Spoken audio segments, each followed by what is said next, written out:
हरियाणा प्रदेश SC मोर्चा के अध्यक्ष एवं पूर्व विधायक पटौदी सत्यप्रकाश जरावता ने गांव इच्छापुरी में डॉक्टर भीमराव अंबेडकर जी की प्रतिमा अनावरण समारोह में शिरकत कर बाबा साहब को नमन किया। इस मौके पर जरावता ने बताया कि बाबा साहब का जीवन संघर्ष, शिक्षा और सामाजिक परिवर्तन का प्रतीक है।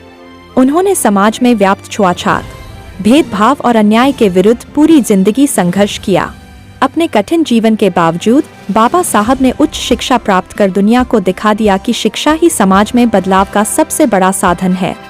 वे न केवल एक महान नेता थे, बल्कि एक क्रांतिकारी चिंतक, विधिवेत्ता, अर्थशास्त्री और समाज सुधारक भी थे। भारतीय संविधान का निर्माण उनके नेतृत्व में हुआ, जिसने प्रत्येक भारतीय को समानता, स्वतंत्रता और बंधुत्व का अधिकार दिया। बाबा साहब ने यह सपना देखा था कि भारत ऐसा राष्ट्र बने जहां हर व्यक्ति को उसकी योग्यता और मेहनत के आधार पर सम्मान मिले, न कि जाति, धर्म या वर्ग के आधार पर देने की व्यवस्था हो। डॉक्टर भीमराव अंबेडकर जी द्वारा कही गई प्रसिद्ध प्रेरणादायक पंक्ति, शिक्षित बनो, संगठित रहो और संघर्ष करो, आज भी हमें आगे बढ़ने का मार्ग दिखाती है।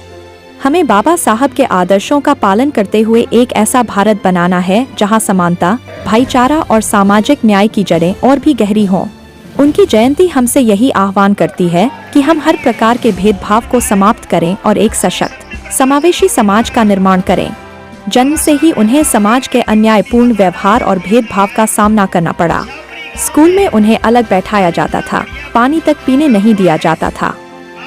लेकिन इन कठिन परिस्थितियों ने उनके आत्मविश्वास को नहीं तोड़ा, बल्कि उन्हें और भी मजबूत बना दिया। पटौदी देहात के गांव इच्छापुर में संविधान के सूत्रधार डॉक्टर भीमराव अंबेडकर की प्रतिमा अनावरण समारोह एवं कार्यक्रम में सुमित गुढ़ाना, श्रद्धा पंडित जनौला, जयनारायण, राकेश सरपंच इच्छापुरी, हरभजन पूर्व सरपंच इच्छापुरी, श्री भगवान नंबरदार, मनोज जनौला, जय सिंह, चंदन, रवि, रविंद्र, हरिंद्र, मनोज, प्रवीण, कमेटी सदस्य हरीश चंद्र, खजान सिंह व अन्य गणमान्य व्यक्ति मौजूद रहे। इस अवसर पर हमारे संवाददाता फतेह सिंह उजाला ने पूर्व विधायक सत्यप्रकाश जरावता से बात की। आइए सुनते हैं उन्होंने क्या कहा। यहाँ से गुजरने वाले हर साथी को भी, हर माँ बाप को भी, गांव वालों को भी कि अपने बच्चे को एक बार इनके सामने खड़े होकर ये जरूर बताएं कि दुनिया के सबसे ज़्यादा पढ़े लिखे आदमी डॉक्टर भीमराव अंबेडकर, जिनके पास 32 डिग्रियां, 5 PhD थे। अमेरिका की कोलंबिया यूनिवर्सिटी में जाए पढ़े, वहाँ अमेरिका ने इनको सिंबल ऑफ नॉलेज, ज्ञान का प्रतीक कहा है।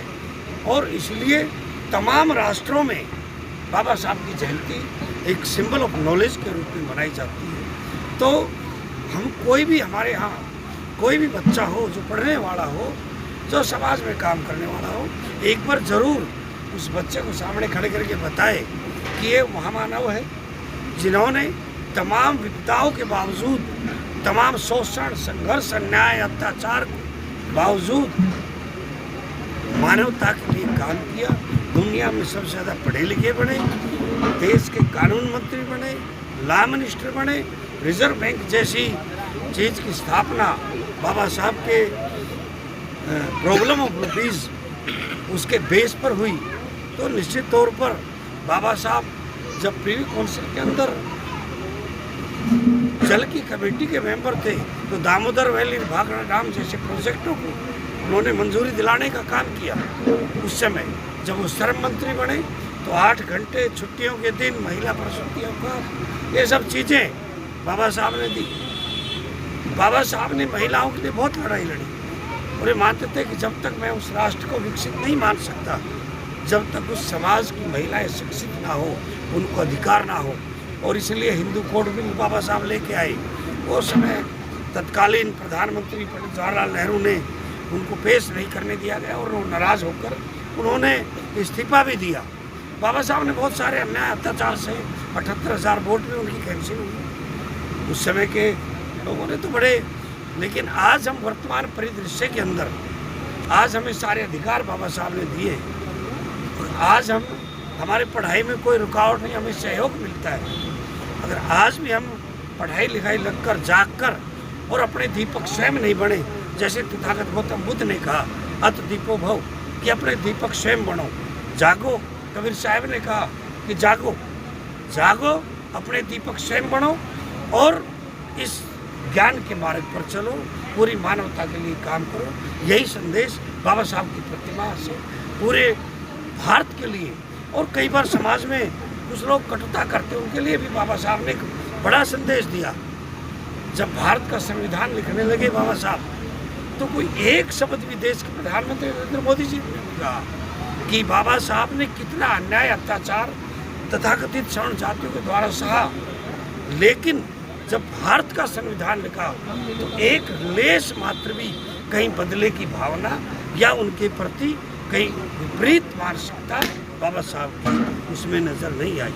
सबको एक समान अधिकार देकर और एक साथ अधिकार दिए, एक साथ सबके साथ न्याय करने का काम बाबा साहब भीमराव अम्बेडकर। मौजूदा परिवेश में सर्व समाज के लिए संदेश क्या है बाबा साहब का, वो बताइए। सबसे महत्वपूर्ण समाज यही है, कोई भी समाज हो कि शिक्षित बने, सभी समाज हो, कोई जाति धर्म संप्रदाय देश को शिक्षित बनो, और दूसरा संगठित हो। अगर देश संगठित होता तो हजारों साल तक गुलाम नहीं होता। हम जाति पाति के भेद पर रहे, तो बाबा साहब ने संदेश दिया कि सभी लोग परिवार में संगठित हो, समाज में संगठित हो और देश के अंदर संगठित हो। जैसे वर्तमान में आप देखें कि पाकिस्तान ने जो दुस्साहस किया और जो कर रहे हैं आतंकवादी के मार्फत, उस समय पूरा देश आज एक है।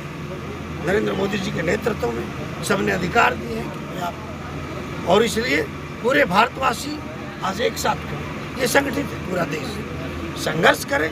अगर हमारे अधिकारों का कहीं हनन होता है तो उसके लिए भी हम कानून के दायरे में संघर्ष करें, और जीवन को आगे बढ़ाने के लिए हमें अगर दिनचर्या में स्ट्रगल करके अपनी पढ़ाई लिखाई में, मेहनत में, कंपटीशन में भी हमें संघर्ष करेंगे। संघर्ष युद्ध नहीं होता है, संघर्ष का तात्पर्य है कि आप तैयारी करें, आप कोचिंग की तैयारी करें, आप अपने जीवन यापन की तैयारी करें, पूरा जीवन ही संघर्ष है। तो इसलिए बाबा साहब के 3 संदेश वो खाली दलित समाज के लिए नहीं, वो संपूर्ण मानवता के